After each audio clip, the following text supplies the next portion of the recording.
Hello friends, welcome back to my channel the wealthy express again. मैं आप सभी का दिल से दोबारा स्वागत करता हूं मेरे चैनल पे। दोस्तों, आज हम डिस्कस करेंगे इंडियन स्टॉक मार्केट्स के तीन थंब रूल्स के बारे में, जो अभी के सिचुएशन बेस पे मैंने ये तीन थंब रूल्स तैयार किए हुए हैं। तो चलिए शुरू करते हैं।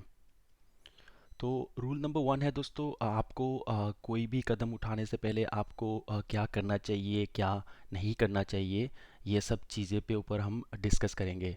आप कैसे सावधानीपूर्वक अपना कदम उठाते हैं। तो अभी जबकि गिरते हुए बाज़ार में दोस्तों, कई आपको लो हैंगिंग फ्रूट्स मिलेंगे, बहुत सारे स्टॉक्स आपको कम प्राइस में देखने को मिलेंगे। तो इसमें आप अंधे खरीदारी के होड़ में कभी भी नहीं जाना चाहिए आपको।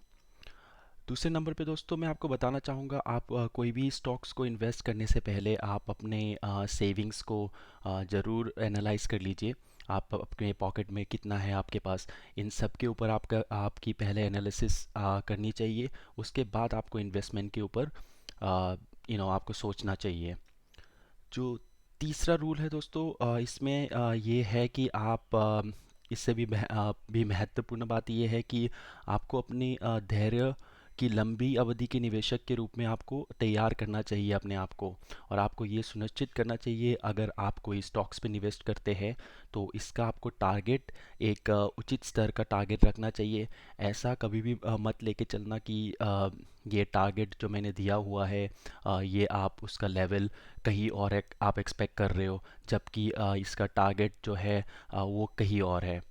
सो इन सब चीज़ों पे आपको ध्यान रखना चाहिए। चौथी बात ये है दोस्तों, यहाँ पे इसके अलावा आप विभिन्न संपत्तियाँ, यानी आप अपने पोर्टफोलियो को डाइवर्सिफाइड करने की कोशिश करिए। ज़्यादा से ज़्यादा आप निवेश जो करेंगे वो मल्टीपल सेक्टर्स में निवेश करिए। ऐसा नहीं होना चाहिए दोस्तों, अगर आपने बैंक सेक्टर को पिक किया हुआ है तो आप सिर्फ बैंकों में निवेश कर रहे हैं। आप मल्टीपल सेक्टर्स में ढूंढिए और उसमें से चुन के जो मार्केट लीडर्स हैं उन पे ही आप अपना इन्वेस्टमेंट कीजिए। उसके अलावा आपको मैं बताना चाहूँगा, आपके पास जितने भी अंडर परफॉर्मिंग स्टॉक्स हैं जो आपने खरीद रखा होगा, उसको आप धीरे धीरे अपने पोर्टफोलियो से बाहर कीजिए और उसके बदले में आप मार्केट लीडर्स पे दाव खेलिए। तो दोस्तों, दूसरा जो थंब रूल्स है, ये बहुत ज़रूरी है, सिस्टमेटिक इन्वेस्टमेंट प्लान एसआईपी जिसे हम कहते हैं। अभी जहां बाज़ार में दोस्तों अनिश्चितताएं बहुत है, आपको पहले ये सुनिश्चित कर लेना चाहिए कि आपका आवश्यकता क्या है। आपके पास लंबी अवधि के लिए आई मीन आपके पास क्वालिटी स्टॉक्स है कि नहीं है। ये सब चीज़ों पे आपको अपना क्वालिटी रिसर्च और एनालिसिस करने की बहुत ज़रूरत है। और निवेश के लिए आपके पास पर्याप्त पैसा है कि नहीं है, इन सब चीज़ों के ऊपर आपको अपना ध्यान रखना चाहिए।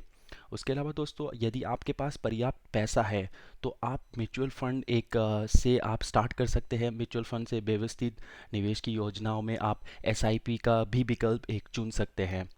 और इसके अलावा दोस्तों, आप अगर क्वालिटी स्टॉक्स को पिक करके इन स्टॉक्स के ऊपर अगर आप एसआईपी शुरू करें तो आप एक लंबी समय में अच्छा खासा आप अमाउंट क्रिएट कर सकते हैं। जो तीसरा जो रूल है दोस्तों, अगर आप इंडियन स्टॉक मार्केट पे है तो आपको आपको पता ही है, patience is the key of success. तो यही है तीसरा रूल। धैर्य की बहुत ज़रूरी है यहाँ पे, धैर्य ही पेशेंस रखना बहुत इम्पोर्टेंट है। तो अगर आप बाज़ार में है तो जल्दबाजी कभी भी नहीं करना चाहिए आपको। इसलिए जल्दी में कोई भी डिसीजन ना ले। जल्दी में अगर बाज़ार गिर रहा है तो आप स्टॉक्स को सेल आउट करके, आपके पास अगर मार्केट लीडर्स है तो आप उसको सेल ऑफ करके आप बाज़ार से क्विट करना चाह रहे हैं। तो ये सब चीज़ों पे आपको पहले रिसर्च और एनालिसिस करना चाहिए, उसके बाद ही आपको डिसीजन लेना चाहिए। ये सच है, बाज़ार का ख़राब सिचुएशन है और अभी डरावना है, लेकिन हर संकट के बाद आपको पता है कि मार्केट ने हमेशा शानदार रिटर्न दिया हुआ है। आपको याद होगा डॉट कॉम क्राइसिस, उसके बाद निफ्टी ने 405% का रिटर्न दिया था। 2008 का ग्लोबल फाइनेंशियल, उसके बाद 387% का निफ्टी ने रिटर्न दिया था। तो ऐसा होता है दोस्तों कि मार्केट डाउन के बाद ज़रूर मार्केट अप होता है, लेकिन ये बात हमेशा ध्यान रखिए कि ये धीरे धीरे होता है, एक बार में ये जंप नहीं होता। जो आखिर में ये जो थंब रूल में दोस्तों, ये आप हमेशा याद रखिए, आपको अपना धैर्य, जो मैंने पहले भी बताया था, इस बहुत ज़रूरी है। अपने पोर्टफोलियो पे आपको हमेशा आपके पोर्टफोलियो पे देखिए कि कौन सी स्टॉक्स परफॉर्म कर रहा है। अपनी पोर्टफोलियो को आप हर बार ऊपर नीचे चेंज कर सकते हैं। उसके बाद आप नए जैसे बाज़ार में मौजूदा गिरावट है, आप इसको एक अपॉर्चुनिटी के दौर पे भी आप ले सकते हैं, और अपना रिस्क एपिटाइट के ऊपर ज़रूर ध्यान रखिए। तो अगेन दोस्तों, एक डिस्क्लेमर मैं ज़रूर देना चाहूँगा यहाँ पे, ये सब मेरे रिसर्च के अकॉर्डिंग मैंने एक प्रिपरेशन किया हुआ है।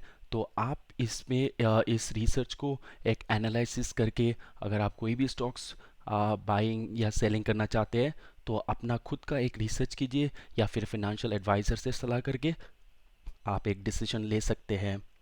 अंत में दोस्तों, मैं आप सभी का दिल से बहुत बहुत शुक्रिया करना चाहूँगा, क्योंकि आपने इस वीडियो को अंत तक देखा। आपको ये वीडियो पसंद आया तो इस चैनल को सब्सक्राइब कर लीजिए।